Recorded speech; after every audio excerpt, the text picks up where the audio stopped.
오늘도 네 번째 시간 우리 차중구 장로님을 통해서 말씀 듣겠습니다. 우리 귀한 장로님 박수로 환영해 주십시오.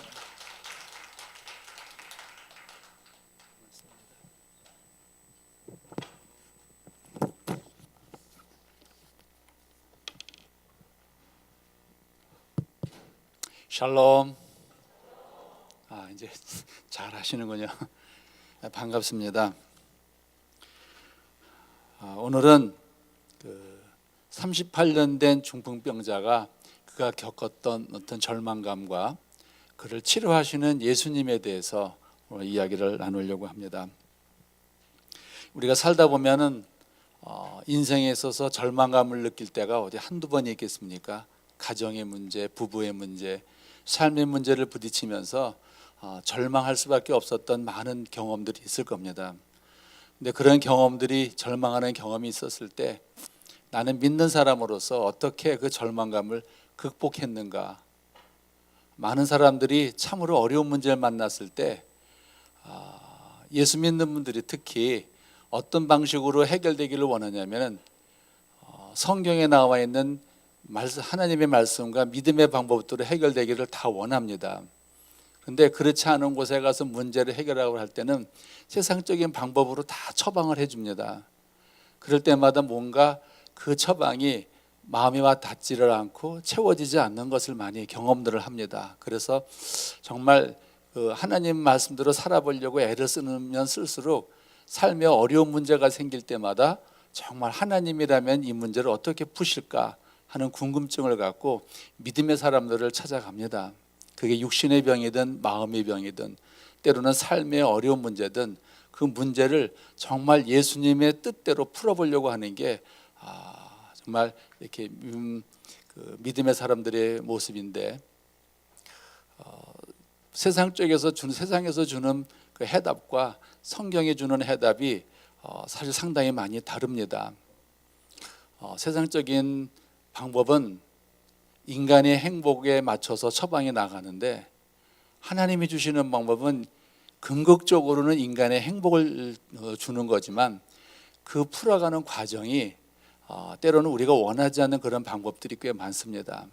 그래서 하나님은 우리를 치료해 주실 때 우리가 원하는 대로 치료해 주시는 것이 아니라 당신의 뜻과 당신의 방법에 의해서 결정해 주신다. 근데 우리가 진짜 믿음이 있을 때는 내가 바라는 대로 원하는 그런 방법이 아니라 하나님이 주시는 그 방법대로 순종하며 따라가는 그것이 정말 믿음의 사람이 구하는 태도라고 하는 겁니다. 그래서 어떨 때 보면은 이렇게 이제 이 치유 집회를 가면은 모든 사람들이 구하는 거는 드라마틱하게 해결되는 걸 원합니다. 근데 때로는 하나님은 우리에게 처방을 줄 때 본인이 겪고 있는 그 고통을 그대로 잘 감당하라고 처방을 내릴 때도 있습니다. 그게 참 견디기 어려운데 하나님이 그럴 때 우리에게 주시는 게 뭐냐면 능력입니다. 그래서 크리스찬들에게 있어서 능력이라고 하는 것은 하나님의 시간에 하나님의 방법으로 해결할 때까지 기다리고 견디며 나가는 것이 능력이다 하는 겁니다. 그래서 여러분들이 신앙생활 열심히 하시면서 삶의 여러 가지 어려운 문제들을 만나시겠지만은 하나님이 시간에 하나님의 방법으로 풀어주실 때까지 기다리고 견디며 가는 그런 능력을 다 받기를 바랍니다.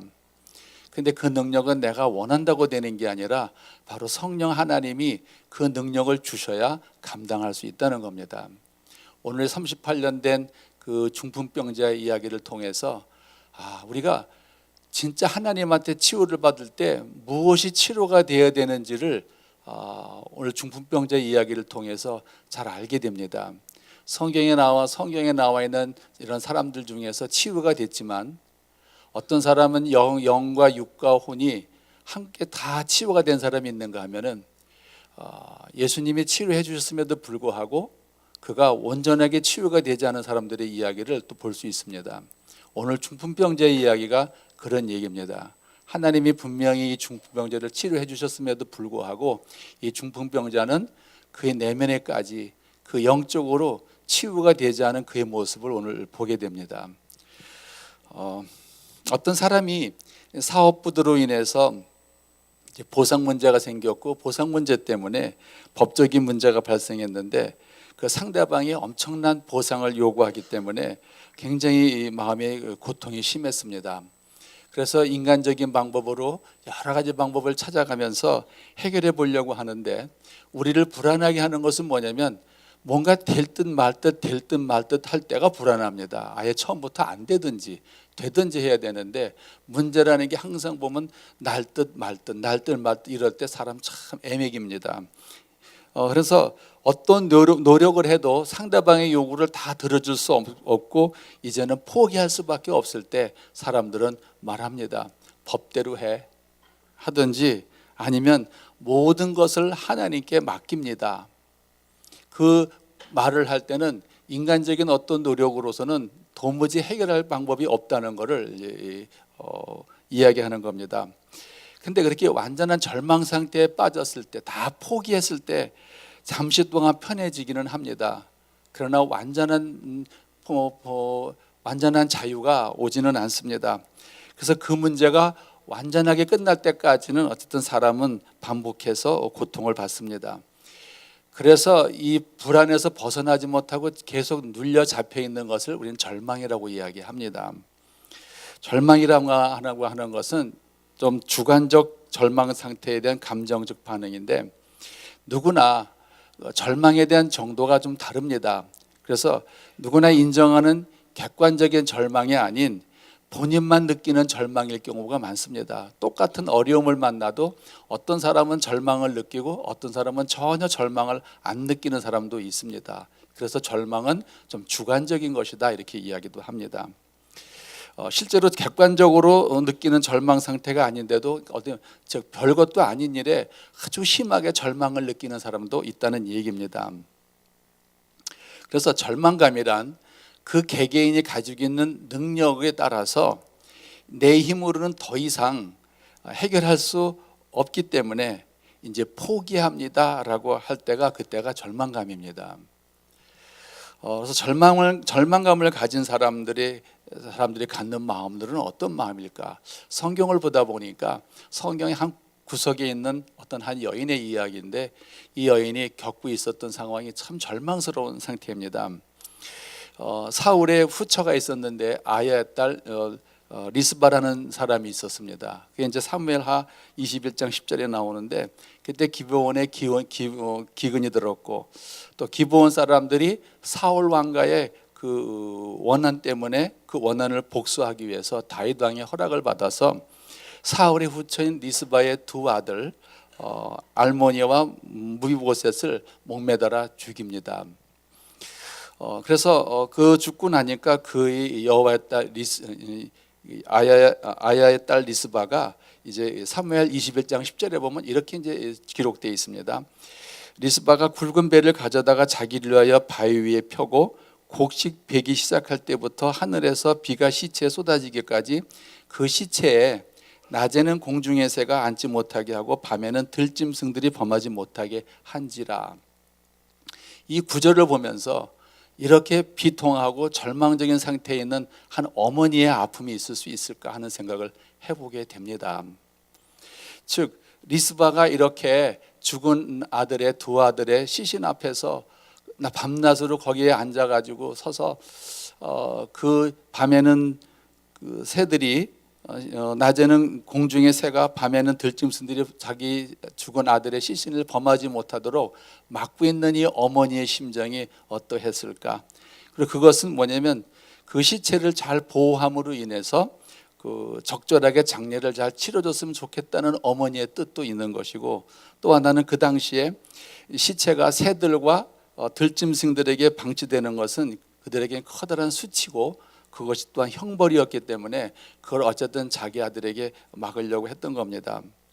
그래서 여기서 두 아들을 잃은 어머니 리스바가 겪는 그 절망감과 죽어서도 제대로 장사도 지내지 못하고 시체가 나무에 매달려 있음을 당하는 그 수치를 겪고 있는 리스바가 겪는 그 절망감, 한때는 사울 왕의 후처로서 영광을 다 누렸던 사람이 이렇게 비참하게 그 아들이 죽는 모습을 봤을 때 이 절망감이 어떠했을까 하는 생각을 해보게 됩니다. 대개 그래서 절망하는 사람들은 어떤 생각을 하고 있고 어떤 감정을 느끼고 또 어떤 행동들을 하고 어떤 지각을 할까? 대체로 보면은 이 절망하는 사람이 오래오래 지속이 되면 대부분은 인격의 변화가 일어나기 시작을 합니다. 처음 이 절망하기 전과 같은 인격을 갖고 계속 사는 사람은 없습니다. 사람이 고통도 오래되면 그 고통에 따라서 성격이 서서히 변하게 됩니다. 그러다 보니까 인격의 변화라고 하는 건 되게 부정적인 것, 또 체념적인 것, 또 비관적인 것, 때로는 공격적인 것, 그리고 내가 이렇게 겪는 것들에 대한 모든 것들에 대해서 내가 이렇게 된 것에 대해서 나를 이렇게 만든 사람에 대한 원망과 그거에 대한 투사가 일어나는 것이 되게 인격적인 변화입니다. 그러고 보니까 우리 주변에 절망감을 갖고 살아갈 수 있는 이런 이야기들은 참 많이 있었습니다. 학력 컴플렉스를 가지고 오랫동안 열등감으로 시달려가면서 사는 이런 사람들, 내색은 하지 않지만 상당히 이 절망감을 갖고 있습니다. 흔히 말해서 컴플렉스를 갖고 있는 사람들은 그가 겉으로 표현을 하지 않아서 그렇지 그 절망감을 많이 가지고 있습니다. 또 만성적인 병으로 인해서 삶의 희망을 포기하고 살아가는 사람들이 또 많이 있습니다. 이들이 겪는 절망감, 또 때로는 평생을 남편으로부터 욕설을 얻어먹고 매를 맞고 공포에 떨고 사는 아주 나이가 많은 70에 넘어간 노부인이 갖는 절망, 그런 부인들이 겪는 절망이라고 하는 것은 뭐냐면은 내가 절망하고 사는데 여기서 내가 회복될 수 있는 유일한 희망이라고 하는 것은 둘 중에 하나가 먼저 죽었으면 좋겠다. 그러니까 이렇게 말하는 사람들이 가지고 있는 절망감입니다. 그리고 때로는 하나님에 대해서도 절망감을 느끼는 사람들이 많이 있는데, 하나님을 원망하고 욕하고 그러면서도 하나님의 심판에 대해서 두려워하는 이런 사람들이 있는데, 대개 이런 경우에는 이 다른 육신적인 병도 삶의 어려움도 있겠지만 정신적으로는 되게 강박증이 좀 심한 사람들이, 병적 강박증이 심한 사람들이 대개 이제 이런 하나님에 대해서 원망하면서 두려워하면서 또 매달리며 살아가는 그런 경우가 많이 있습니다. 대개 이제 그렇게 절망하는 사람들이 늘 이렇게 하는 말이 있어요. 왜 내가 하나님의 공의 때문에 지옥에 가야 되느냐? 이건 실제로 본인이 죄를 져서 지옥에 간다가 아니라 이렇게 생각을 하고 사는 그런 강박증인 사람들이 있습니다. 그리고 왜 하나님은 왜 나에게 악한 일을 맡기십니까? 이거 하나님이 맡긴 게 아니라 본인이 그렇게 생각하는 거예요. 그리고 나도 하나님의 사랑받는 자녀가 되고 싶은데 왜 안 이루어지게 해주십니까? 이런 것들이 실제로 이 사람은 이렇게 살고 이런 고통을 받는 것도 아닌데 어떤 이런 강박증의 사고에 걸려들면 이렇게 사실이 아닌 걸 본인은 사실처럼 굉장히 괴로워하면서 절망감을 느끼는 사람도 있다 하는 얘기입니다. 이런 것이 이제 절망이다. 근데 오늘 이제 성경에 나오는 38년 된 이 중풍병자를 통해서 이제 그가 겪었던 절망감이라는 게 어떤 것인지를 보면서 우리도 살아가다 보면 이런 문제들을 가지고 절망감을 갖고 살았던 그런 모습을 볼 수 있게 됩니다. 오늘 이 나오는 장면의 상황을 보면 이렇습니다. 예루살렘 성전 북쪽에 가면 이렇게 베데스다라는 연못이 있습니다. 이 연못은 아주 넓어서 들어가서 수영을 할 수 있을 정도로 아주 넓고 깊다고 그럽니다. 근데 이 연못 아래로 이제 지하수가 흘러가고 있는데 때때로 지하수가 이렇게 부글부글 이렇게 끓고 거품을 내면서 이게 올라와서 연못의 물을 움직이게 한다고 합니다. 근데 사람들은 그와 같은 현상을 이제 천사가 연못물의 물을 움직이게 한다고 이렇게 믿고 있었습니다. 그리고 천사가 물을 움직이게 하는 그 즉시 누구든지 먼저 뛰어들어간 사람은 그가 어떤 병을 가지고 있든지 다 치유가 된다라고 그렇게 믿고 있었습니다.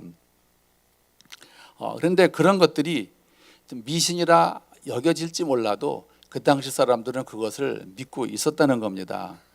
그렇기 때문에 온갖 병에 걸린 사람들이 그 연못 주위에 이제 몰려들었습니다.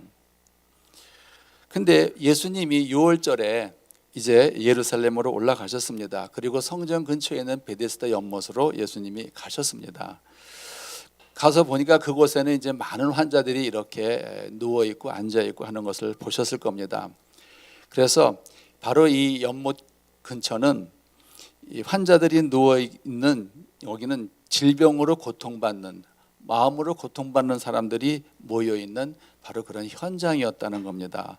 그러고 보니까 오늘 성경에는 거기에는 어떤 사람들이 주로 있었냐면 눈먼 사람들, 다리 저는 사람들, 중풍병자 등등 많은 그 당시에는 치료하기가 쉽지 않았던 이런 분들이 거기에 많이 있었다라고 이렇게 하고 있습니다.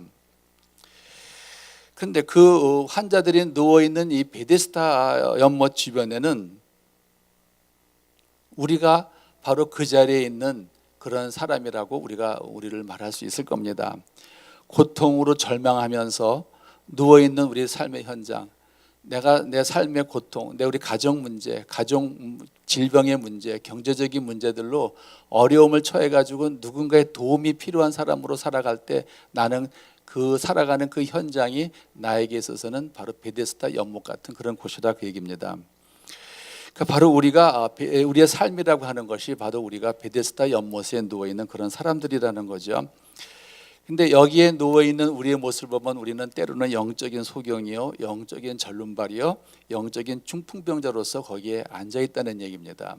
비록 우리가 육신적으로 질병은 없을지라도 영적인 소경도 있고 영적인 절름발이도 있고 영적인 중풍병자도 있는 게 우리들의 모습입니다. 그래서 우리는 육신의 병이든 마음의 병이든 영적인 병은 이런 걸 가지고 절망하면서 베데스다 연못에 이렇게 모여 있는 겁니다. 혹시 여러분들이 이제 내가 가지고 있는 삶의 어려운 문제들을 해결하고 회복되기 위해서 주일마다 열심히 교회에 와서 내 병이 낫기를 위해서 구한다면 거기가 나의 영적인 베데스다가 되겠죠.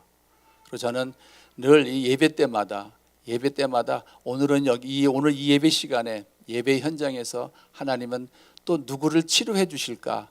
어떤 사람이 여기서 치료되고 회복되고 돌아갈까? 이런 생각을 많이 하고 주일마다 예배를 참석하게 됩니다. 근데 여러분들이 주일날 설교 말씀을 듣고 마음의 감동을 받고 은혜를 받고 그 성전의 문을 여러분들이 걸어 나가시게 된다면 그거는 내가 마음의 병이든 육신의 병이든 그 예배를 통해서 치유가 일어난 겁니다. 그래서 여러분들이 예배를 드리고 나서 오늘 좀 너무 행복해, 너무 기뻐. 그래가지고 나가는데 그냥 만나는 사람마다 서로 손으로 악수를 하고 인사를 할 때 치유되지 않은 사람은 절대로 그런 일이 일어나지 않습니다. 그러니까 다음 주부터 예배 드릴 때 문 앞에서 그냥 만나서 서로 악수하고 그 모습을 보면 말하지 않아도 여러분이 이 예배 시간에 말씀을 통해서 예배 시간을 통해서 성령님이 여러분의 마음을 만져주셔서 여러분이 가지고 있는 모든 인생의 문제가 해결됐구나 하는 것을 믿습니다. 저는 일찍 나가서 문 앞에서 볼 겁니다. 자, 그런 것이죠. 그런데 베데스다 연못가에서 38년 된 중풍병자가 절망 속에서 예수님을 만나서 회복이 된 것처럼 우리도 예수님을 만나서 절망이 치유되는 축복을 받기를 원합니다. 여기 오늘에 나오는 주인공은 비록 그가 중풍병자이기는 하지만 우리가 살아가면서 중풍병자만이 아니라 우리가 육신의 병이든 마음의 병이든 영적인 병이든 또 우리 살아가면서 생기는 여러 가지 인생에 고민하는 문제들이 있을지라도 그것이 여러분이 하나님을 만나는 동안에 만나는 과정을 통해서 다 치유되었으면 좋겠다는 겁니다. 그렇죠? 치유된 사람은 무엇로 그 사람이 치유됐는지 안 됐는지를 아세요? 이 사람이 치유된 건 무엇을 보고 아냐면 그 사람의 표정을 보면 압니다. 치유가 된 사람은 너무 얼굴 표정이 좋은 거예요. 왜? 마음이 평안하고 육신의 고통이 없으니까 얼굴에 평안한 것이 그대로 나타나게 되더라. 그래서 이 마음을 읽는 사람은 오랫동안 마음을 읽다 보면 여러분의 얼굴 표정만 보고도 여러분의 마음이 어떤지를 대략 보게 됩니다.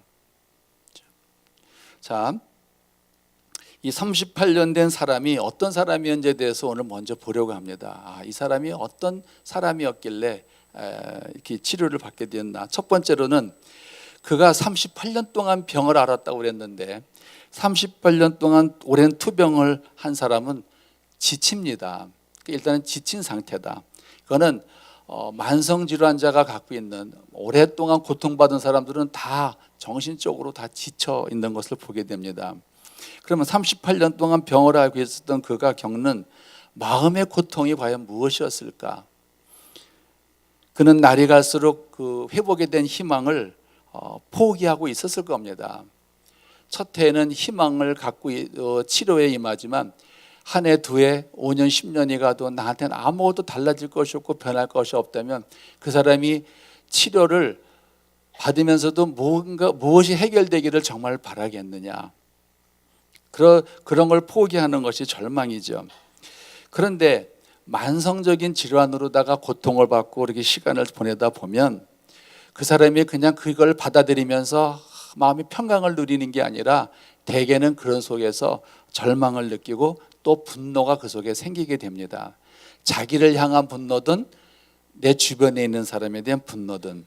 그래서 잘 살던 사람이 뭐 교통사고를 난다든지 무슨 사고가 나서 신체적으로나 정신적으로 이렇게 어려운 상황에서 지내다 보면 그게 5년, 10년 가다 보면 성격이 다 변해서 가정의 여러 가정의 파탄이 되는 그런 것들을 많이 보게 됩니다. 그래서 그 질병이 만성화가 되면 이제 우울증에 빠지게 되는데 우울한 것은 우울로만 있는 게 아니라 그렇게 생기는 우울증 속에는 반드시 분노가 들어 있습니다. 그래서 항상 우울증 있는 사람은 우울만 있는 게 아니라 그 마음속 깊은 곳에 자리 잡고 있는 분노를 반드시 치료해 줘야 되는 겁니다. 그리고 그거 분노가 자신을 향한 분노가 있고 다른 사람을 향한 분노가 그 마음속에 들어 같이 공존되어 있는데 자기 자신을 향해서 분노가 행동으로 옮겨지는 걸 자살이라고 이야기합니다. 그리고 그 마음속에 들어있는 분노가 다른 사람을 향해서 행동을 하게 되면 그건 살인이라고 이야기합니다. 그러니까 사람이 분노가 있으면은 자기한테 향하느냐 바깥으로 향하느냐에 따라서 그렇게 이제 행동이 달라지게 되죠. 15년이 넘도록 그 제대로 된 일을 하지 못해서 고통받는 한 사람이 있었습니다.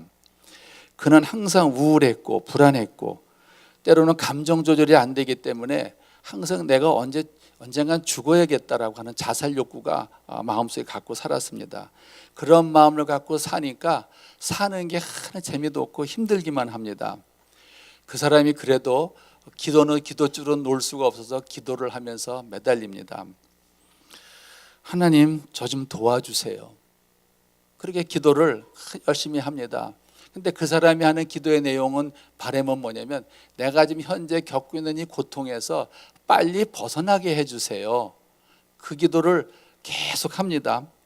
근데 기도 중에 마음속에서 사람 목소리가 들리면서 그것이 자기하고 대화를 합니다. 그러니까 기도하는 중에 귀에서 사람 목소리가 나니까 이 사람은 두려운 겁니다. 왜냐면은 내가 이거 귀신 들린 거 아니야? 기도하면 기도 소리는 내 목소리만 들려야 되는데 내가 알지 못하는 다른 사람의 목소리가 내 귀에 들리니까 이게 성령의 음성이냐 마귀의 음성이냐 이런 거 가지고도 고민을 하고 그러면서 본인이 내가 정신병 들린 건가 아니면 귀신 들린 건가 하여튼 이런 문제를 가지고 고민하면서 두려워했습니다. 그는 옛날에 컴퓨터 프로그래머인데 그거를 하다가 실직을 한 다음에 그 다음에는 여러 가지 일들을 하면서 살아갔습니다. 그래서 여러 번 이제 그 컴퓨터 관여되는 쪽으로 영세한 기업체에 들어가서 취업은 했지만 이 사람은 1년을 넘기지 못하고 항상 퇴직을 당했습니다. 때로는 나이가 많다는 이유 때문에 그 직장 후배들과 어울리지도 못했고 그러면서 이 사람이 그 후로 자기가 살아야 하기 때문에 여러 가지 일들을 다 해봤습니다. 트럭에다가 과일 싣고 다니면서 팔아도 보고 용역으로 공장에 가서 일도 해보고 그렇게 15년을 살아오다 보니까 이 사람이 성격이 핍합해지도록 다 이제 핍합해졌는데 아내와도 갈등이 심해지고 이제 그럴수록 이제 또 매달리는 겁니다. 하나님한테. 그가 해줄 수 있는 기도는 딱 한 가지밖에 없었어요. 하나님 나 좀 도와주세요. 이렇게 15년 동안 그러고 기도하면 뭔가 하나님도 양심이 있으면 좀 도와주셔야 되는 거 아니에요? 이 사람이 15년이 지나도 하나 달라지는 것이 없습니다. 달라지는 게 없으니까 사람들은, 믿음의 사람들은 이 사람을 만나면 하나님을 탓하기보다는 당신 잘못이야. 15년 동안 응답이 없는 건 당신에게 뭔가 문제가 있는 거겠지. 한번 잘 더듬어 봐. 보통 이렇게 말들을 합니다. 그래서 그는 모든 것을 포기하고 이제 절망에 빠집니다. 자신감도 잃어버렸고, 내가 가정에서 남편으로서의 역할, 또 아버지로서의 역할도 다 상실하고, 그렇게 사는 사람에게 무슨 희망이 있겠어요? 그렇지만 희망은 포기했지만 그래도 마지막까지 내가 생존해야 되기 때문에 그래도 일은 찾아다닙니다. 우리 식구 먹여는 살려야 되니까. 근데 더 힘들어지면은 마지막으로 이 사람이 배수진을 친 건 뭐냐면은, 내가 더 힘들어지면 내가 자살하겠다는 희망을 갖고 삽니다. 근데 자살이 희망이라는 사람도 처음 들어봤어요. 그러니까 하다 안 되면 내가 그렇게 생을 마쳐야겠다는 건데, 그게 얼마나 절망적인 상태에서 겪는 마음일까 하는 거예요.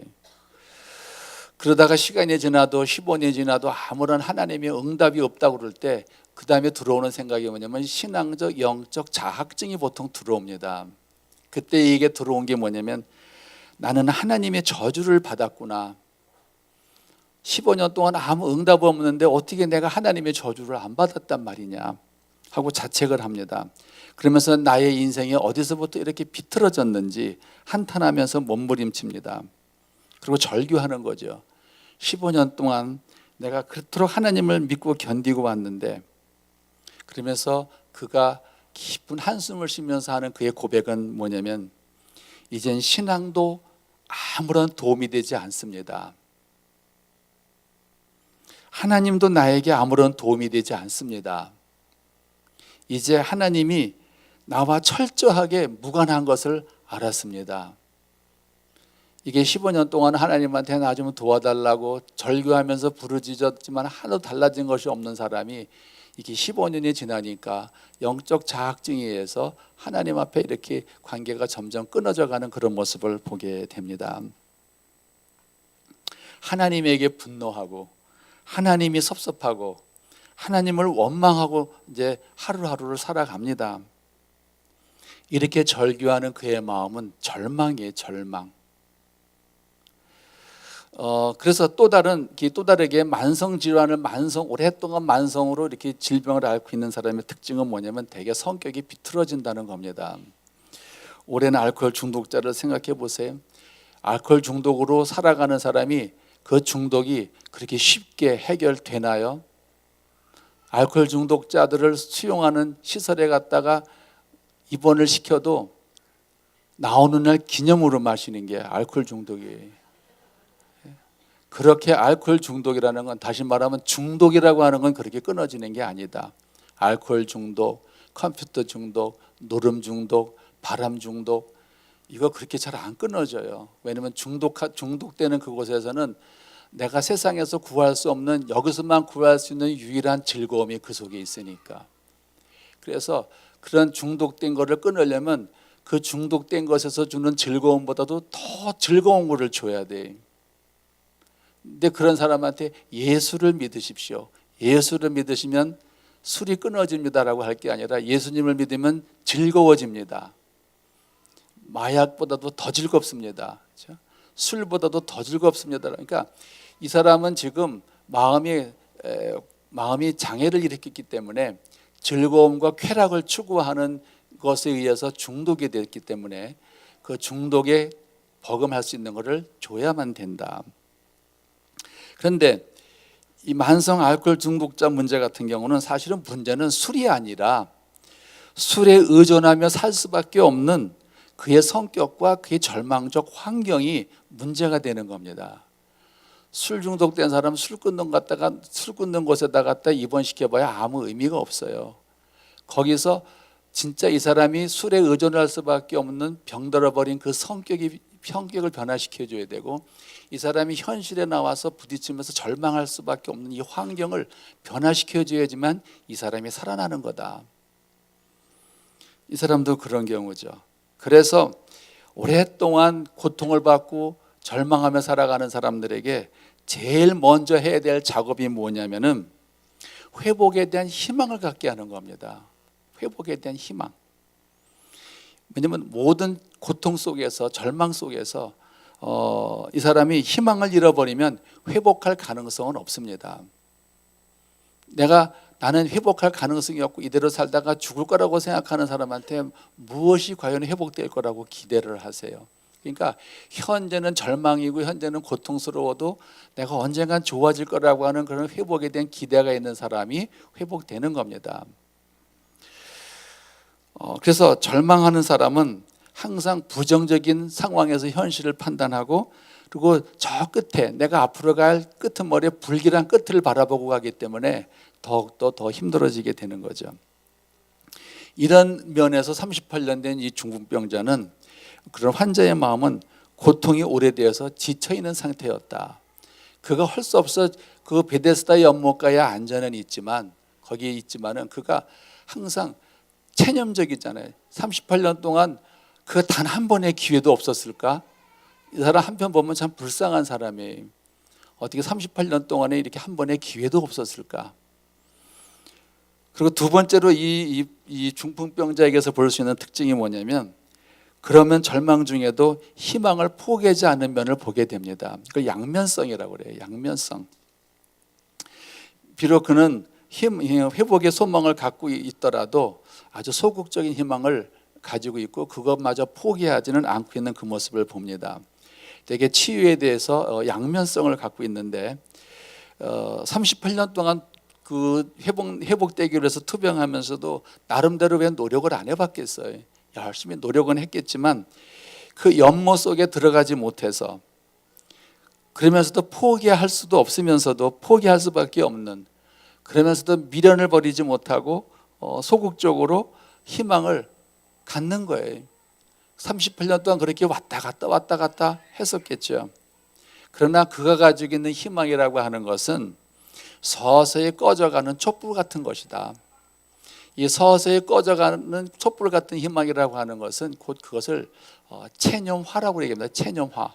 서서히 체념해 가는 거. 나 같은 것이, 내가 무슨 이게 치유되고 회복될 것인가라고 하는 체념에 들어가는 거죠. 20년 동안 이 복통호를 앓고 있던 사람이 있었습니다. 그러니까 20년 동안 배가 아픈 병도 참 희귀한 병이에요. 무슨 진찰은 안 받아봤고 무슨 검사는 안 해봤겠어요. 근데 그분은 이 20년 동안 배가 아픈 것이, 이것은 악령에 의해서 배가 아픈 거다. 아주 굳게 믿었습니다. 왜냐하면 20년 동안 이 배가 아픈 것 때문에 주변 사람들한테 다 기도를 받으러 갔는데, 기도해 준 사람들이 항상 하는 말이 뭐냐면 뱃속에 악령이 있어서 아픈 거야. 그러니까 검사해도 아무것도 안 나오는데 아프니까 악령에 의해서 배가 아프다고 그랬고, 본인도 검사해서 아무것도 안 나오니까 참 이상하다 생각하면서 믿음의 사람들이 악령이라고 진단 내려주니까 믿을 수밖에 없었던 겁니다. 그래서 본인도 20년 동안 이렇게 이 배가 아픈 거는 악령 때문이라고 이렇게 믿고 살았습니다. 그렇게 절망하면서도 또 그렇게 기도를 받으러 다니는데도 이 사람이 참 불행인지는 모르겠어요. 그동안 20년 동안 다니면서 악령 쫓아내는 사람을 한 번도 못 만났어요. 그러니까 배는 계속 아픈 거예요. 그렇죠? 영적으로 영빨이 세다는 사람들을 왜 안 찾아봤겠어요? 병원에도 가서 검사도 다 해보고 맨날 정상입니다. 여기 보면 맨날 이렇게 악령 쫓아내야 된다고 기도만 하고 있고. 그런데 그렇게 20년 동안 살아오면서 그래도 그걸 낫기 위해서 쫓아다닌다고 하는 것은 그래도 이 사람이 회복의 희망을 버리지 않았기 때문입니다. 그렇지만 날이 갈수록 이 사람은 점점 자신의 신앙과 믿음에 대해서 자책을 하고 괴로워하고 절망 상태로 들어가는 겁니다. 믿는 사람이 자기 뱃속에 이 통증이 악령 때문에 아프다고 생각하며 사는 사람이 그게 무슨 영적으로 자유함이 있겠어요? 내가 악령의 지배를 받고 악령에 의해서 늘 배가 아플 때마다 그가 얼마나 그가 신앙적으로 좌절하고 무너졌겠는가. 한 60대 초반인 어떤 사람이 자살을 시도한 적이 있었습니다. 물론 이제 자살을 시도했지만 살아났습니다. 근데 이분이 자살해서 이제 다시 살아나서 그가 한 고백이 있습니다. 나는 일평생 여지껏 살아오면서 남편의 따뜻한 애정을 원했습니다. 그리고 남편과 다정한 대화를 원했습니다. 내가 정말 힘들 때 남편의 위로를 받고 싶었습니다. 이렇게 그 자살을 시도했다가 깨어난 사람이 입에서 이런 고백을 할 때 말이 이 고백이지 오랜 세월을 이렇게 살아온 사람의 마음이 얼마나 아프셨겠어요. 여기 계신 남자분들은 끄떡도 안 하는데 여성분들은 다 끄떡거려. 왜 이럴까? 공감하는 바가 있으니까 다 끄떡거리는 거죠. 그렇죠? 정말 그런데 그 남편은 화가 난 것도 아닌데 아내를 위해서 같이 차를 타고 여행을 하면서도 한 서너 시간을 여행하는 동안에도 한마디도 안 하고 말 한마디 안 하고 침묵하고 운전만 하고 갑니다. 이런 남편하고 같이 서너 시간 여행하는 게 그렇게 즐겁겠어요? 무슨 사람이 입이 열렸으니까 말을 하고 살아야 되는데 서너 시간 동안 말없이 운전만 하고 가는 그 남편을 바라보는 아내가 얼마나 답답하고 숨이 막혔겠어요. 그러면서 머릿속에 회상이 되는 것은 뭐냐면 결혼 초서부터 그 무서웠던 시부모님, 거기서 시집살이 하면서 고통받은 것, 그리고 남편은 한 번도 나를 거기에서 위로해주고 나의 보호막에 되어주지 못했던 것, 그리고 항상 내가 겪는 거에 대해서 무관심하고 침묵했던 그 남편, 바깥에 나가면 다른 사람한테는 어쩜 그렇게 말을 잘하고 달병 가면서도 자기 아내한테는 하는 말이 집에서 함께 있는데 무슨 대화가 필요해? 집에서 함께 있으니 아무 대화가 필요 없는 거죠? 그렇지 않죠. 이렇게 생각하는 남편하고 사는 아내가 얼마나 사실은 숨 막히며 살았겠는가. 그렇죠? 근데 이와 같은 절망적 상황은 기적이 일어나지 않는 한 죽는 날까지 계속될 거라는 겁니다. 어떻게 살아요? 그러면 이와 같은 상황이 죽는 날까지 안 변할 거라고 하는 이유는 뭐냐? 그것은 그 남편의 성격이 그렇기 때문에 그렇습니다. 성격은 그렇게 쉽게 변하는 게 아닙니다. 왜냐하면 성격은 그 사람이 지금까지 살아온 그 사람의 모습이에요. 그 사람의 생각과 감정과 어떤 지각 기능, 행동은 그가 지금 자기가 살아온 상황에서 가장 적절하게 가장 편안하게 맞춰져 온 것이 지금의 그 사람 성격이에요. 그게 어떻게 금방 바뀌어요? 그러니까 여러분 잘 생각하셔야 돼요. 지금 사시는 분하고 지금 배우자가 보여주는 그 성격 안 변합니다. 그 성격 갖고 여러분 앞으로 100세까지 사셔야 돼요. 그렇게 생각하니까 이게 참 너무 길어. 그렇죠? 옛날에 60살 때는 40이면 20년만 살다 가면 그만인데 100세 시대 때는 이걸 가지고 앞으로 50년을 더 살아야 되잖아요. 그래도 우리는 살아야 되나요? 주님께서 다 도와주실 것을 믿고 우리는 그렇게 변하지 않는 그 성격을 가진 남편과 또 아내와 우리 살아가야 됩니다. 너무 고통스러워요. 절망이죠.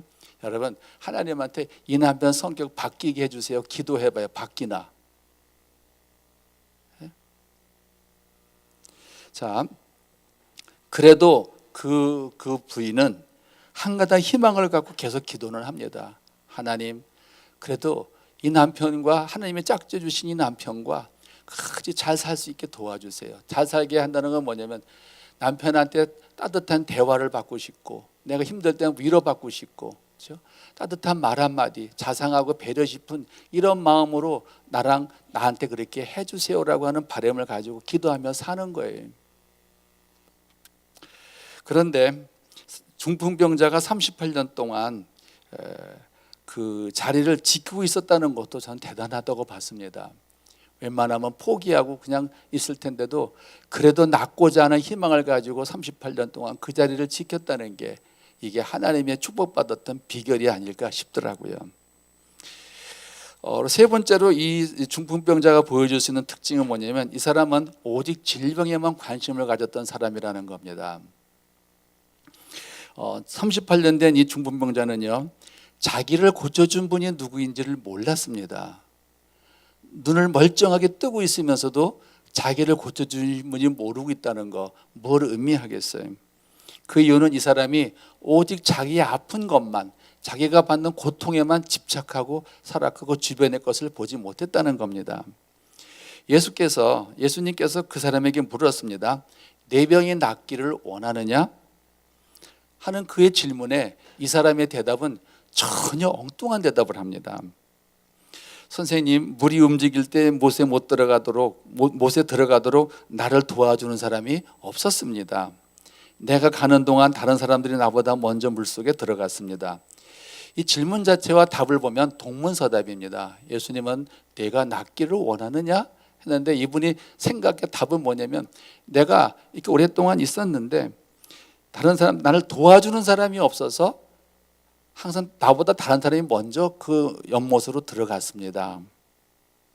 뭐겠어요? 이는 예수님이 물어보는 질문의 의도를 이해하기보다는 자기 질병에만 집착하고 있었기 때문에 자기가 받고 있는 고통에만 집착하고 있었기 때문에 상대방의 질문하는 의도를 파악하지 않고 그때도 자기 생각만 하고 있었다는 얘기입니다. 이게 이제 이 사람이 가지고 있는 내면의 문제예요.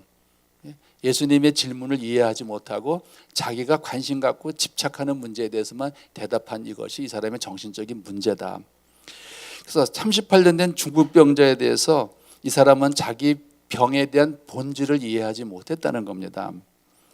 절망하는 그는 영적으로 병든 모습, 비틀어진 성격, 남을 탓하는 그런 원망하는 성격을 그에게서 볼 수 있는 거 있습니다. 뒤에 가서 다시 설명해 드릴게요. 네 번째로다가 이 사람이 가지고 있는 성격적 특성이 뭐냐면 그는 회복의 핵심보다는 주변 상황에 더 눈치를 보고 의식하는 그런 성품을 가진 사람이었다는 겁니다. 상황을 보니까 그렇습니다. 이날은 이가 회복이 된 그날은 안식일이었습니다. 그래서 유대 사람들이 병이 나은 사람에게 물었습니다. 오늘은 안식일이니 자리를 들고 가는 것이 옳으냐? 그래서 그가 대답했습니다. 내 병을 고치신 분이 내게 자리를 들고 걸어가라고 하셨소. 이 얘기는 이 중풍병자는 자기가 안식일 날 이 자리를 들고 걸어간다는 것이 율법적으로 잘못됐다는 걸 너무 잘 알았습니다. 자기가 율법에 어긋난 일을 하고 있다는 것을 너무나 잘 알 수 있고 그것 때문에 그는 자기가 위험에 빠졌다는 것도 알았습니다. 유대인들의 전통에 안식일에 공공장소에서 개인적인 장소로 무엇인가를 옮기는 것은 그때 그것이 돌로 쳐 죽임을 당해야 되는 그런 율법이 있었습니다. 유대인들에게 있어서 안식일 날 일을 하고 안 하고가 무게로 따지는데 그 무게가 어느 정도였냐면 그 탱자 열매 하나의 무게였습니다. 탱자 열매 그거 하나보다도 가벼운 걸 들고 다니는 건 일이 아니었고 그 탱자 열매 하나보다 무거운 걸 들고 다니는 건 일에 해당됐습니다. 탱자 열매 요만한 거 그게 얼마나 되겠어요, 무게가. 그러니까 그렇게 무게를 기준으로 해서 그거보다 무거운 거를 들고 다니면 일을 했다고 그 사람들은 판단을 내리는 기준이었습니다. 그러니까 자기가 깔고 앉았던 돗자리를 들고 가니 이거는 아주 율법을 크게 어긴 것이 되겠죠. 그래서 이 병 나은 이 환자는 자리를 들고 움직였기 때문에 자기가 위험에 빠진 것을 알았습니다. 그런데 이런 위기에서 그가 대답한 것이 뭐였냐면 나는 단지 그분의 명령에 따른 것뿐이라고 이렇게 말을 합니다. 나름대로 변명을 하는 거죠. 그럼으로 인해서 내가 그 율법에 있는 전통에 대해서 어기는 거에 대해서 범한 거에 대해서 책임을 모면하라고 하는 그의 태도를 보게 됩니다. 다섯 번째로다가 그는 건강하지 못한 굉장히 방어적인 성품을 가지고 있는 것을 보게 됩니다. 방어적 성품. 14절과 15절에 보면 이런 구절이 있습니다. 나중에 예수께서 성전에서 이 사람을 만나 말씀하셨습니다. 보아라, 내가 다 나았구나. 더 심한 병이 내게 생기지 않도록 이제 다시는 죄를 짓지 마라. 그 사람은 유대 사람에게 가서 자기 병을 고치신 분이 예수라고 말했습니다. 이 부분을 보면 좀 화가 나요. 이제 왜 화가 나냐면 15절에 보니까 그는 자기의 병을 고쳐준 분이 예수님이라고 유대인한테 가서 이야기를 한 겁니다. 38년 동안 고통받았던 중풍병을 고쳐주면 그 은혜를 갚기도 부족할 텐데 또 감사할 것뿐인데 그는 자신의 안위를 위하여 예수님을 유대인들에게 밀고 하는 겁니다. 자기를 병 고쳐주신 분보다는 자기 안위를 위해서 병 고쳐주신 분을 유대인들에게 가서 밀고를 했다. 이런 경우를 뭐라고 얘기하는 줄 아세요? 배은 망덕. 자기 정말 힘든 병을 고쳐줬는데 고쳐준 분한테 감사는 못할 망정 쭈루루 달려가 가지고 유대인들한테 이 사람이 나를 고쳤습니다라고 말하는데 얼마나 사실 생각해 보면 이렇게 예수님은 배신감을 느꼈을 거예요. 참.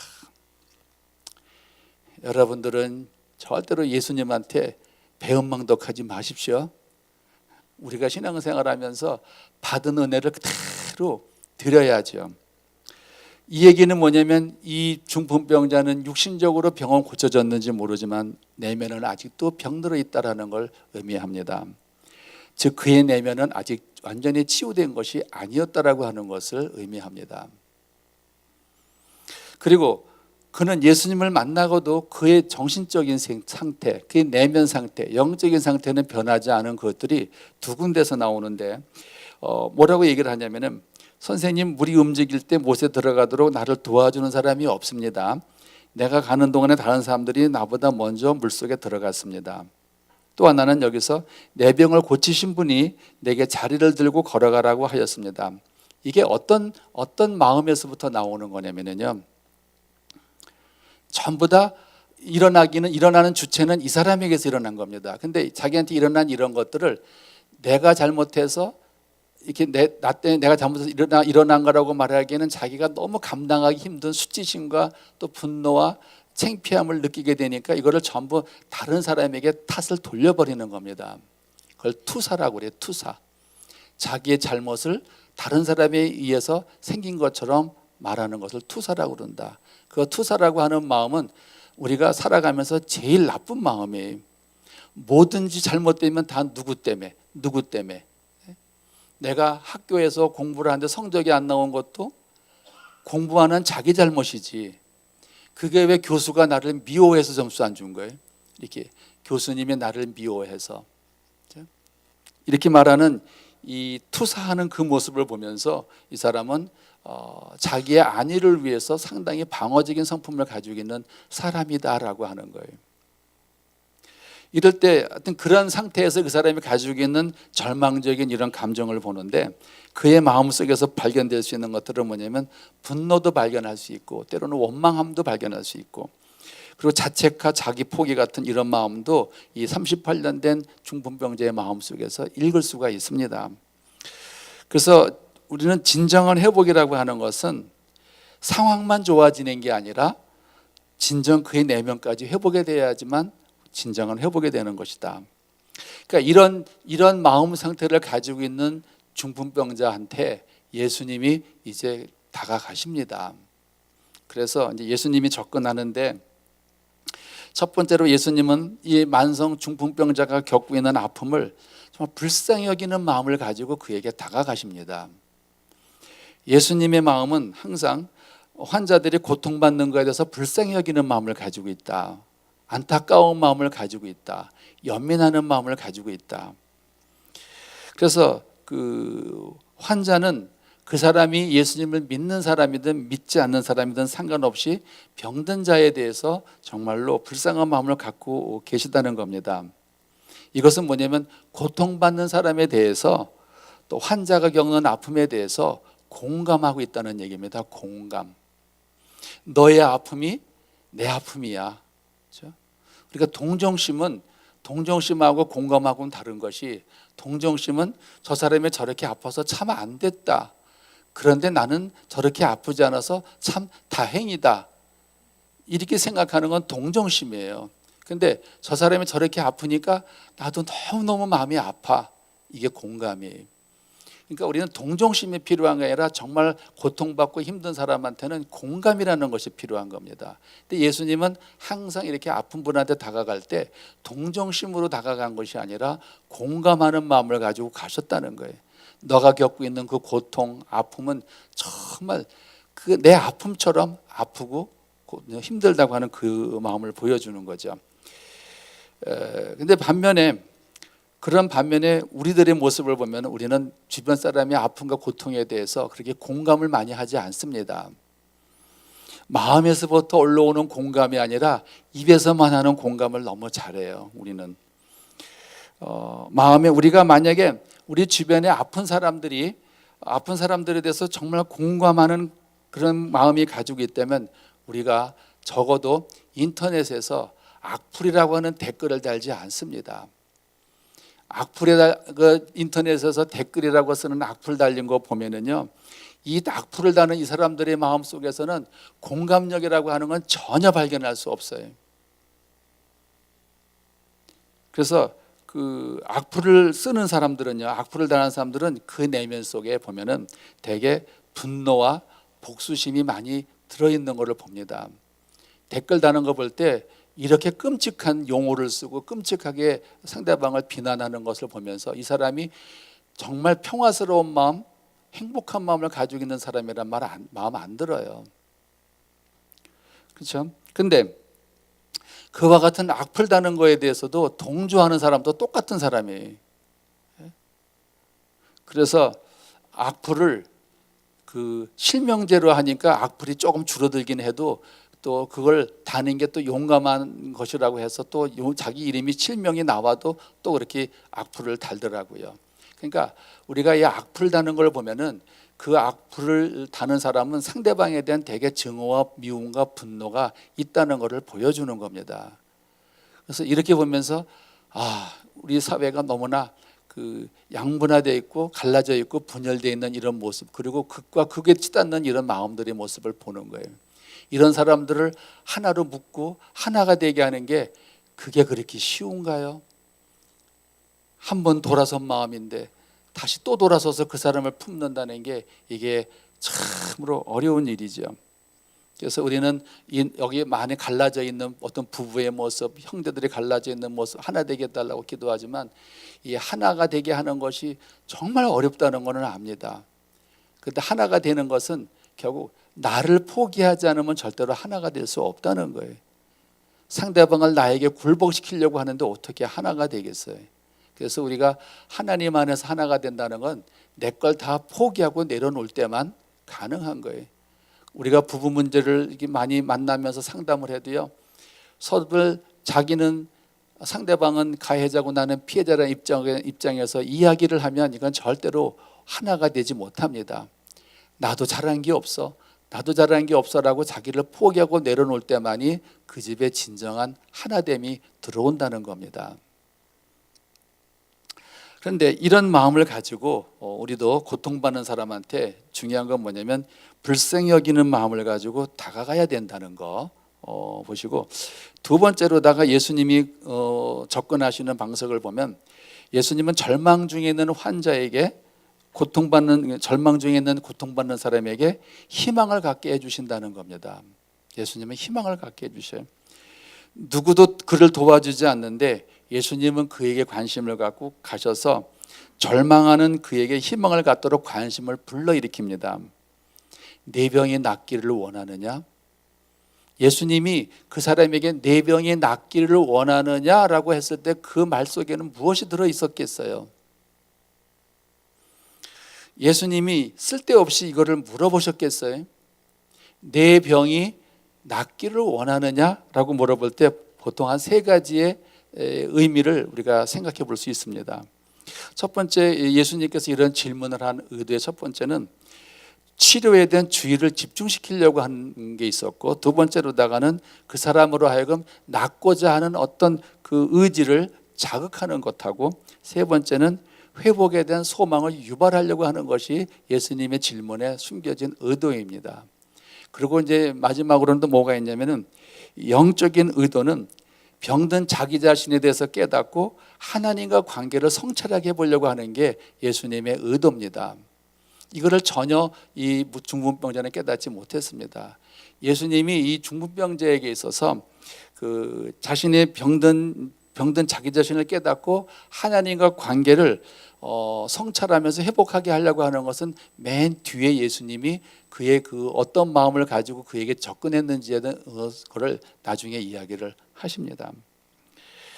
그래서 궁극적인 목적은 뭐냐면 환자에게 오랜 병으로 인한 좌절과 절망에서 희망을 갖고 네가 투병을 하면서 하나님과 관계를 회복하게 해야 되는 것이 예수님이 그 중풍병자에 대해서 가지고 계셨던 의도였다는 겁니다.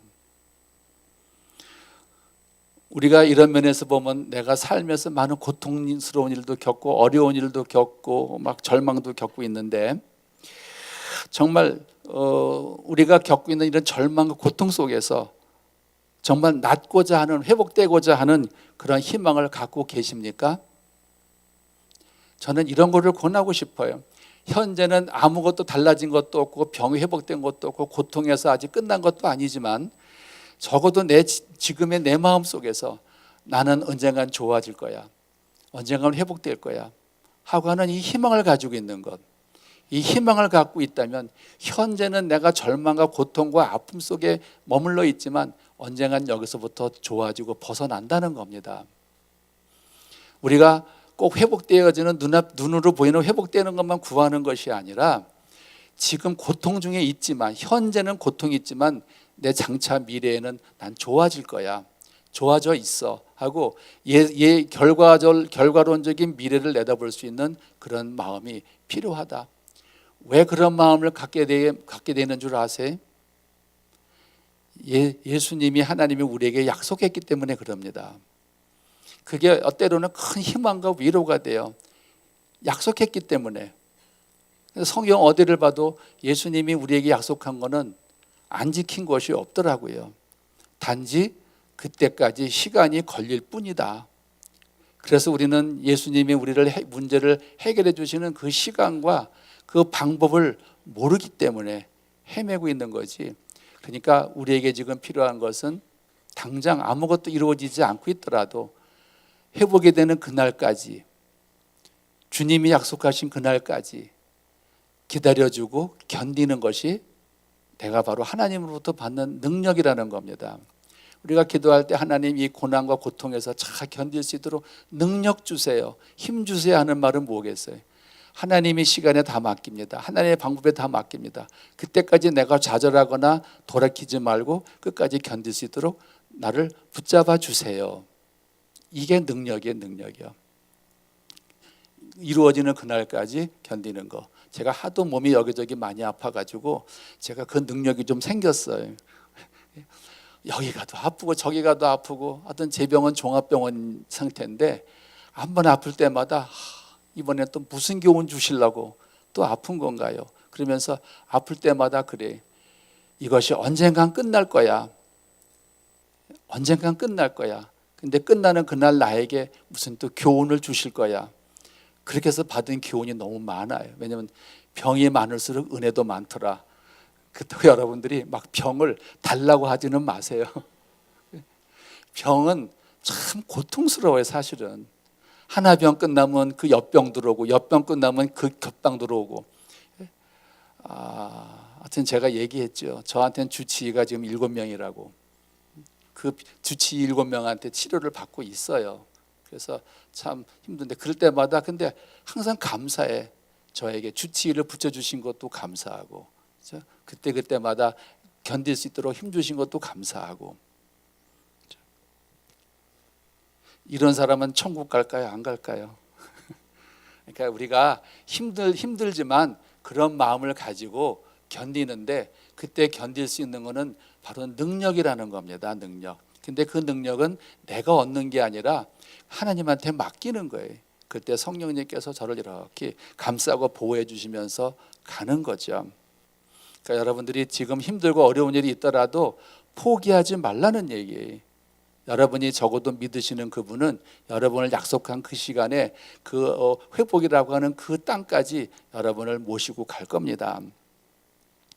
자, 그런데 우리가 이제 이렇게 38년 된 환자의 반응을 보면 그는 자신이 회복될 수 없었던 환경과 상황에 대해서 예수님에게 말을 합니다. 이것은 예수님이 판단하신 것과 본질적으로 다른 겁니다. 예수님의 생각과 이 중풍병자는 서로 생각하는 것이 본질적으로 다른 것을 보게 되죠. 예수님은 38년 된 환자의 본질적 문제를 무엇으로 봤냐면 죄로 보았습니다. 죄로 봤어요. 그리고 이제 세 번째로 예수님이 이분에게 접근해 나가는 방식이 뭐냐면 예수님은 질병의 본질적인 문제에 대해서 관심을 갖고 있습니다. 이 사람이 중풍병을 고치는 것만이 문제가 아니라 이 사람이 가지고 있는 본질적인 문제가 뭘까?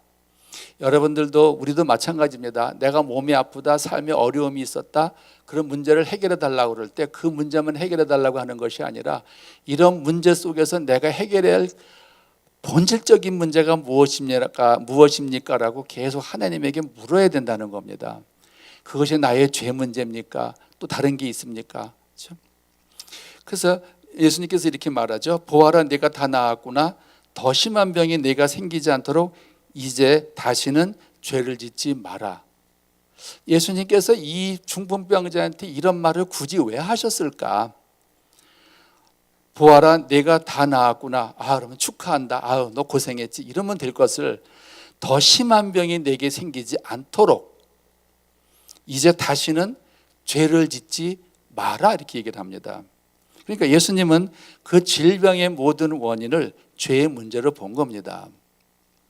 38년 된 중풍병자는 자신이 겪고 있는 질병의 원인을 죄의 문제로 보지 않았다는 겁니다. 즉 38년 된 환자는 예수님을 만나고도 그의 내면은 변하지 않은 것을 보게 됩니다. 우리가 예수님을 만나고 예수님을 믿는다고 하는 것은 근본적으로 우리의 내면이 바뀌어야 되는 겁니다. 우리가 예수님을 믿고도 예수님을 만나고도 나의 내면이 바뀌지 않는다면 그것은 기적입니다. 예수님을 만나고도 내면이 안 바뀌면 그보다 더한 기적이 어디 있겠어요. 우리 그런 기적은 필요 없어요. 그런데 우리는 예수님을 만나게 되면은 근본적으로 바뀌게 되는데 우리가 겉모양만 바뀌는 것도 하나님의 은혜이기는 하지만 본질적으로 변하는 것만이 진정한 복음의 사람이 된다는 겁니다.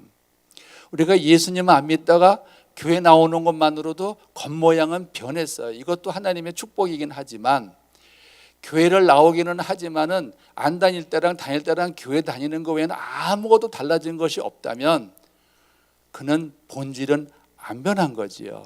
겉으로는 바뀌었지만. 그래서 이 교회를 나오지만 아직도 세상적인 삶을 것을 버리지 못하고 살아가는 사람들, 이거는 세상적인 걸 버리지 못하고 사는 사람은 아직 내면은 안 변한 거예요. 그런 사람을 복음의 사람이라고 말하지 않습니다. 그런 사람을 하나님의 사람이라고 말하지 않습니다. 그를 교회 다니는 사람이라고 이야기해요. 우리는 교회 다니는 사람이 필요한 게 아니라 하나님을 믿는 사람이 필요한 겁니다. 저는 우리들이 교회 다니는 사람이 아니라 하나님을 믿는 사람이 되기를 바랍니다.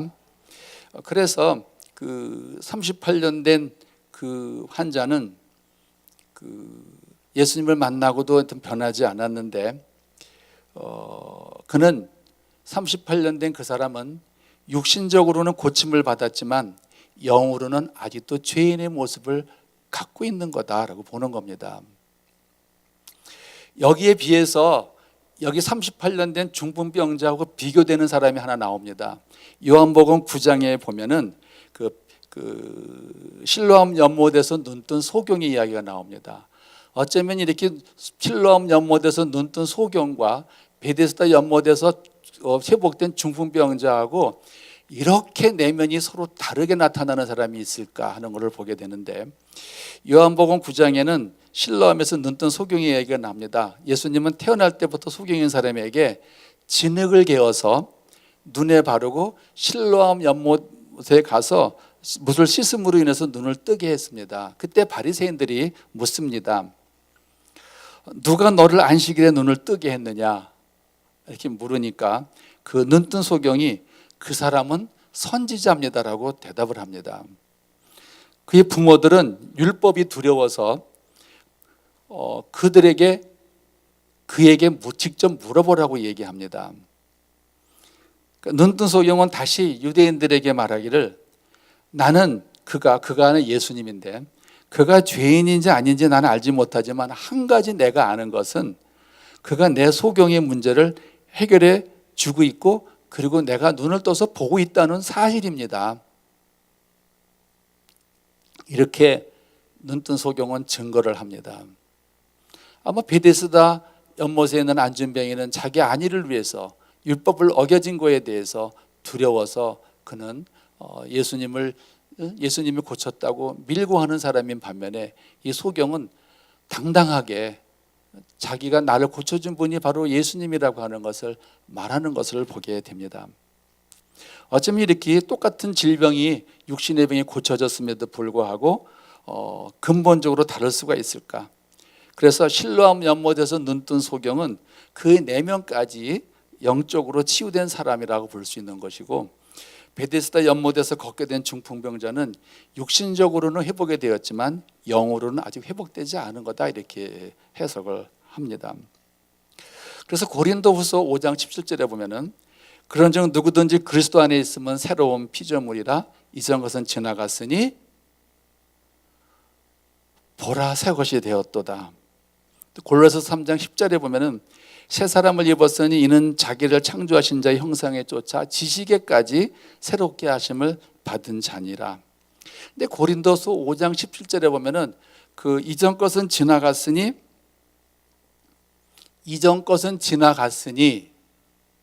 그러고 나서 사도 바울이 감격스러웠습니다. 그러면서 새 것이 되었도다 하기 전에 그 중간에 보라라고 하는 감탄사를 넣습니다. 그러니까 사도 바울이 내가 예수님을 믿고 나서 내가 그렇게 모든 걸 자랑하던 가문, 학벌, 돈, 명예, 권력 등을 다 쓰레기같이 다 버리고 나서 이제는 내가 그리스도의 인격을 덧입고 구원받은 자로서 정말 그리스도인답게 내가 살게 되었다고 이렇게 자기가 고백을 할 때 이게 밋밋하는 마음 가지고 했겠냐 이거예요. 적어도 이랬을 거예요. 이전 것은 지나갔으니 보라! 이런 감격적인 감동이 바울의 마음에 있는 그 감탄사가 보라입니다. 그러고 나서 그가 하는 말이 나는 새 것이 되었도다. 저는 이 구절을 읽을 때마다 사도 바울이 얼마나 자기가 예수님을 믿기 전과 믿은 후에 그가 그 너무나 달라진 자기의 삶과 모습과 인격, 내면 속속들이 변한 자기 모습을 보고 얼마나 감동과 감격스러우면 이렇게 보라라고 하는 감탄사를 했을까. 그래서 이 구절을 읽을 때마다 이전 것은 지나갔으니 보라 새 것이 되었도다 이렇게 못 읽겠는 거예요. 적어도 이 문장에서 사도 바울의 마음을 우리가 내가 마음으로 그대로 느낀다면 여기서 저도 보라라고 하는 이 감탄을 할 수밖에 없다. 우리가 신앙생활을 하면서 예수님 믿기 전에 이렇게 살았던 거 다 쓰레기같이 버리고 나서 이제 내가 예수님 믿어서 새 사람이 되었다면 내가 다 사도 바울과 같은 이런 감격과 감동적인 마음을 가지고 내가 신앙생활을 하느냐에 이렇게 해야 되겠다. 이것이 보라라고 하는 이 말 속에서 사도 바울의 그 내면의 깊은 곳까지 회복이 되고 치유가 되고 영적인 사람이 되어지는 이 모습을 볼 수 있잖아요. 우리 이렇게 살아야 된다. 우리는 매일같이 교회 문 앞에 들어올 때는 이전 것은 이거 끝나죠. 예배 끝나고 나갈 때 이전 것은 예배 시간에 다 버렸으니 문 앞에 문 열고 나가면서 아주 보라라고 크게 외치면서 뭐라고 해야 돼? 나는 새 것이 되었도다. 한번 우리 보라라고 외쳐볼래? 근데 진짜 사도 바울이 이렇게 새롭게 된 거에 대한 그 감정이 내게 감격이 있어야 그 말이 나와요. 보라 이렇게 하지 말고, 제가 그러면 이전 것은 지나갔으니 할 테니까 여러분들이 그냥 보라라고 한번 외쳐보세요. 누구든지 그런즉 그리스도 안에 있으면 새로운 피조물이라, 이전 것은 지나갔으니 보라 새 것이 되었도다. 이렇게 대답한 여러분들은 이젠 그리스도의 인격을 닮은 사람들입니다. 지식에까지 새로운 사람이 된 사람들입니다. 근데 어떻게 육의 것을 생각하고 과거의 삶을 사시려고 합니까? 중풍병자는 이런 감격과 감동을 못 누린 사람이에요. 근데 실로암 연못에서 눈뜬 사람은 이거를 느낀 사람이에요. 우리 어떻게 살아야 되겠어요? 저는 이거를 구절을 볼 때마다 너무너무 감격스러운 거예요. 그랬더니 골로새서에서 뭐라고 말하냐면, 우리는 새 사람을 입었으니, 그렇죠? 새 사람을 입었으니 자기를 창조하신 자의 형상에까지 형상을 쫓아 지식에까지 새롭게 하심을 받은 자니라. 여기서 우리 크리스찬들의 성품 치유라는 게 무엇인지를 올바르게 이해를 하셔야 됩니다. 이 예수님이 우리에게 성품 치료하는 것은 우리가 생각하는 그 이상의 높은 의미가 있습니다. 이 성품, 크리스찬의 성품 치료라고 하는 것은 첫 번째로는 우리가 하느님 나라에서 살아가는 법의 기준에 의해서 맞추는 거예요. 지금 우리가 세상 성품을 가지고 나중에 천국을 간다고 그럴 때, 천국 가서 우리는 아주 엄청나게 훈련받아야 돼. 천국 가서 세상 거 버리는 훈련 받아야 돼. 그럼 얼마나 불편하겠어요. 남들은 다 고쳐가지고 와서 천국에 가서 그냥 잘 지내는데, 우리는 그 천국 들어가기 위해서 문 앞에서 훈련 받고 들어가야 되잖아. 무슨 훈련? 세상 성품 버리는 훈련. 그러니까 살아있을 때 열심히 예수님 성품 닮아야 되는 게 첫 번째고요. 두 번째는 뭐냐면, 우리의 모든 인격이 기독교적 세계관으로 변해 있어야 된다는 얘기입니다. 즉 나의 생각, 나의 감정, 나의 지각, 행동이 어떻게 변해야 되느냐, 세상적인 세계관에서 기독교적인 세계관으로 바뀌어야 되는데, 그래서 여기서 골로새서 3장 10절이 나오는 겁니다. 새 사람을 입었으니 이는 자기를 창조하신 이 형상을 따라 지식에까지 새롭게 하심을 입은 자니라. 그래서 여기에 새롭다라고 하는 말은요, 헬라어로다가 카이노스라는 어원을 가지고 있는 단어입니다. 헬라어에는 이렇게 그 새롭다고 하는 단어가 두 가지가 있는데, 하나는 카이노스라는 단어가 있고 하나는 네오스라는 단어가 있습니다. 근데 네오스라고 하는 거는 본질은 바뀌지 않고 형태만 바뀌는 것이 네오스입니다. 근데 카이노스라고 하는 단어는 본질까지 바뀌는 겁니다. 그래서 이 서신에서 쓰는 새롭다, 새로움이라고 하는 단어에 쓸 때는 거기에는 항상 카이노스라는 어원에 의해 그 헬라어로다가 그 어원에 맞춰서 글이 나옵니다. 그래서 네오스라고 하는 건 뭐냐면은, 우리가 교회를 나왔지만 내가 세상적으로 살면은 그 사람은 네오스적인 변화입니다. 교회를 나와서 형태는 바뀌었지만은 내 삶은 아직도 세상적으로 사는 사람하고 똑같아요. 그 네오스죠. 그러니까 카이노스라고 하는 거는 새롭다고 하는 건데, 본질이 변화인데, 세상적인 사람으로 살아가는 인격을 가지고 있다가 이제는 그리스도의 생각, 그리스도의 감정, 그리스도의 감정, 지각, 행동을, 그것을 인격이라고 하는데, 그런 인격을 내게 덧입혀서 사는 거를, 그렇게 사는 거를 카이노스적인 변화라고 이야기합니다. 우리가 교회에서 많은 문제를 일으키는 사람들은 뭐냐면, 이런 카이노스적인 본질적 변화를 일으킨 사람이 아니라 바로 네오스라고 하는 형태의 변화만 변한 사람들이 의해서 교회가 욕먹고 있더라, 그 얘기입니다. 그런 이제 근본적인 변화가 있어야 되고, 또 하나는 삶의 목적 방향이 하나님 나라를 향하여 변화하는 것을 충족시킬 때, 그게 크리스천의 성품 변화입니다. 이거는 탕자의 이야기에서 볼 수 있는데, 탕자가 자기 재물을 가지고 큰 도시로 나가서 허랑방탕해서 다 소비했습니다. 그래서 그가 이제 완전 거지가 돼서 그 돼지나 먹는 쥐염 열매를 먹고 살아갈 때에, 그가 거기서 그 날들을 돌이켜서 생각합니다. 우리 집에 가면은 우리 집 머슴들은 이거보다 더 좋은 음식들을 먹고 살 텐데, 그렇죠? 우리 집에 가면은 그렇게 충분히 먹고 살 텐데 내가 이제 집에 가서 아버지한테 미안하니까 집에 가서 나를 종으로라도 나를 써주시면 내가 종으로라도 있겠다라고 이야기를 하죠. 그가 탕자가 그때 일어나서 아버지 집으로 방향을 틀어서 돌아가지 않으면 그는 자신이 한 것에 대해서 후회를 하는 것이지 성품이 변한 것은 아니라고 하는 겁니다. 성품이 변한 사람은 세상적으로 살다가도 결국은 하나님을 향해서 그가 움직여가는 그것이 성품 치우고 성품의 변화지요. 우리가 이런 성품, 예수님의 성품 치유할 때 중요한 포인트는 뭐냐면은 내가 이제 세상적으로 살고 있다가 세상적으로 판단하고 살고 있다가 이제 내가 이제 깨닫고 있는 것만 끝내는 게 아니라 깨달았으면 일어나서 하나님을 향해서 한 걸음 한 걸음 가는 것. 이게 성품 치유의 목적입니다. 그래서 누구나 예수님을 만나면 옛사람 옛 성품이 변해서 새 사람 새 성품을 갖는 사람이 되는 거죠.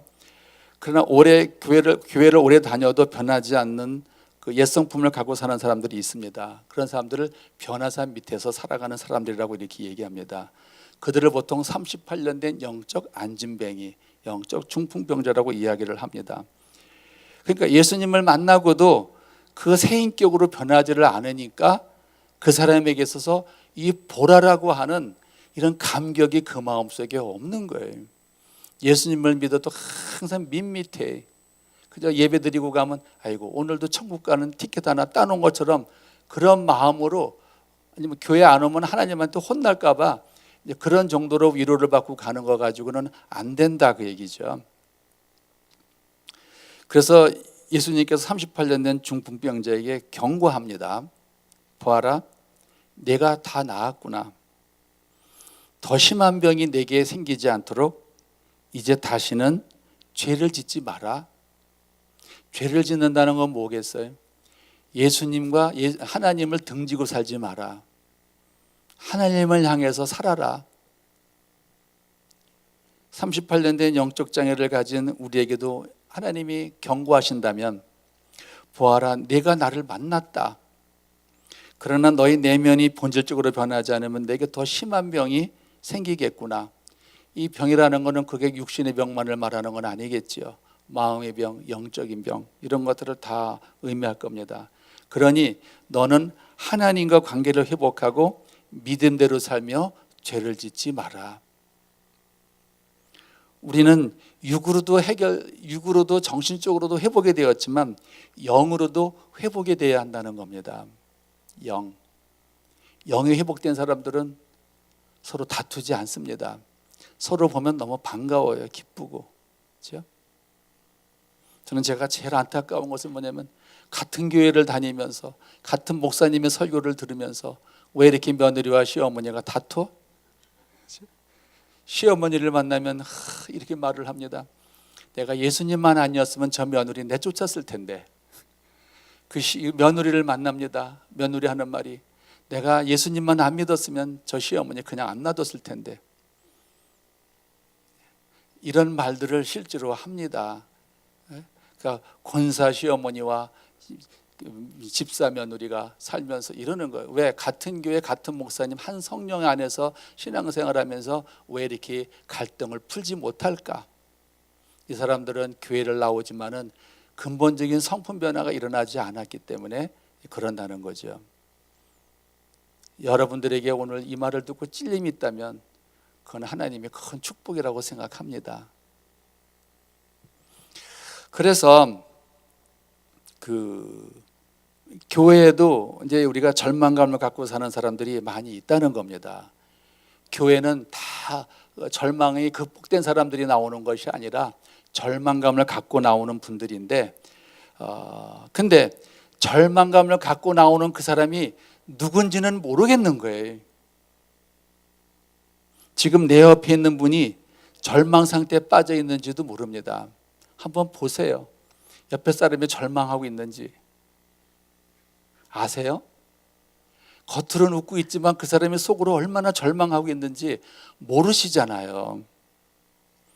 그럼 믿음 좋고 신실하신 여러분들은 절망감에 빠져서 빠져가지고 저 겨우겨우 숨만 쉬고 있는 분들을 예수님처럼 찾아가십시오. 가서 그분의 손을 붙잡고 기도해 주세요. 그러면은 나는 그분을 손을 잡고 기도해 주지만 그때 성령님께서 그분의 마음을 만져주셔가지고 절망의 마음을 희망의 마음으로 변화시키실 겁니다. 여러분이 변화시키는 게 아니라 그 순간에 성령께서 역사하시는 것을 보게 됩니다. 그랬을 때 하나님은 그 절망하는 사람에 대해서 또 절망한 사람을 찾아가는 사람에 대해서 다 존귀하게 여겨주신다. 그랬을 때 예수님은 오랫동안 절망하며 고통받는 사람에게 오늘 얘기하십니다. 죄에서 자유해라. 이게 왜 그런가 했더니 신앙생활 오래 한 사람도요, 오랫동안 고통받고 힘들어하면 하나님과 관계가 다 이렇게 흔들려 있어요. 하나님과 관계가 흔들려가지고 제가 이렇게 마음이 아픈 사람, 어려운 사람을 만날 때 제가 항상 관심을 갖고 보는 부분이 뭐냐면은 이 사람이 세상적인 어떤 어려움을 가지고 우울과 불안과 여러 가지 갈등은 고통을 이야기하지만 이러는 속에서 이 사람이 하나님과 관계가 지금 어떻게 되어 있느냐는 것을 계속 측정을 하거든요.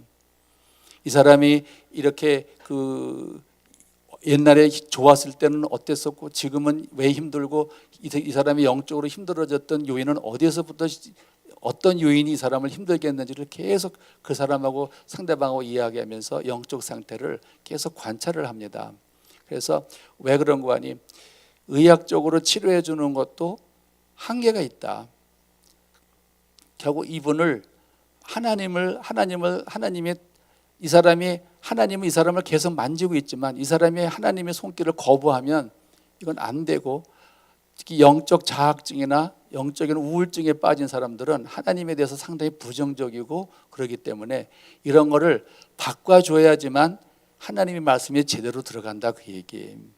그렇기 때문에 그거를 이 사람이 영적으로 어디가 문제점인가를 계속 찾아내는 작업을 합니다. 그랬을 때 그거를 발견이 되면 이제 그쪽으로 그 사람을 자꾸 이제 그 영적으로 회복되도록 해나가죠. 그렇기 때문에 아무리 정신적인 문제가 생겼더라도 영적인 문제가 해결되지 않으면 정신적인 문제는 해결되기가 어렵다예요. 예를 들어서 부부간에 서로 갈등하고 싸우는데 그건 정신적인 문제입니다. 근데 이 부부가 같이 교회를 나가면서 계속 이런 문제를 가지면 이분들에게 있어서 하나님과 관계가 다 손상되어 있어요. 이 손상되어 있는 이 부분을 찾아서 해결해 주면은 정신적으로 서로 등 돌리고 갈등하는 문제들은 너무너무 쉽게 풀린다 해요. 그런 점에서 예수님은 그 절망하는 사람에게 말하기를 죄에서 자유해라. 왜? 오랫동안 고통받고 절망하는 사람은 자기도 모르게 자꾸 죄를 짓게 돼 있습니다. 죄를 짓는다는 건 나쁜 짓을 하는 것만이 아니라 하나님과 점점 거리가 멀어져 간다는 그런 의미예요. 그리고 두 번째로 예수님이 절망하는 사람에게 주시는 처방은 뭐냐면 죄에서 자유하고 그 다음에 거룩한 삶을 살아라. 거룩한 삶. 세상에 속하지 말고 세상과 구별된 정말 구원받은 자로서 합당한 믿음의 삶을 살으라고 계속 권하는 겁니다. 분명히 여러분들이 우리 모두가 아는 것은 그거예요. 구원받은 자로서 합당한 믿음의 삶을 살면은 참 고통스럽습니다.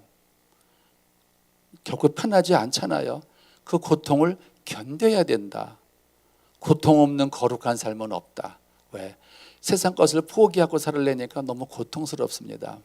저는 제가 살아가면서 저는 하나님한테 늘 제가 말하는 게 있어요. 하나님, 저는 항상 고독하게 살게 해주세요. 저는 고독하게 살게 해주세요.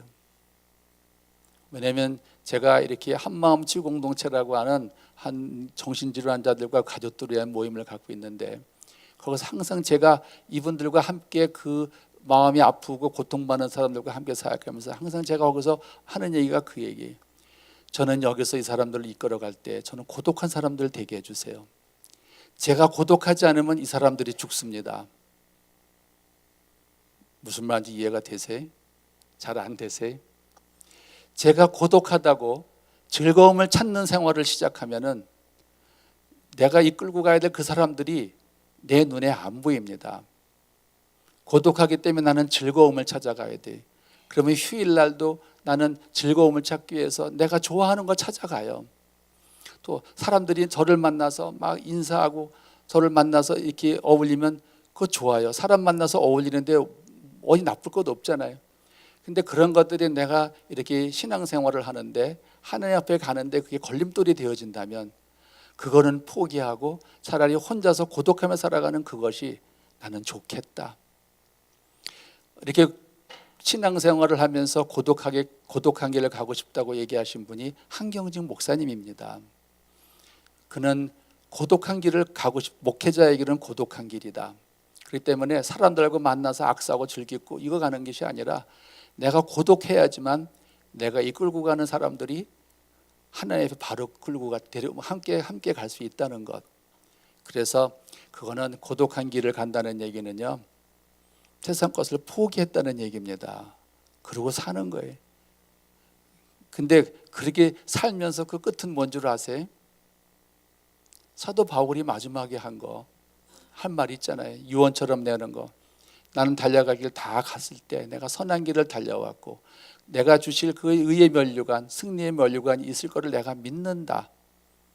그 믿음 때문에 붙잡고 가는 거예요.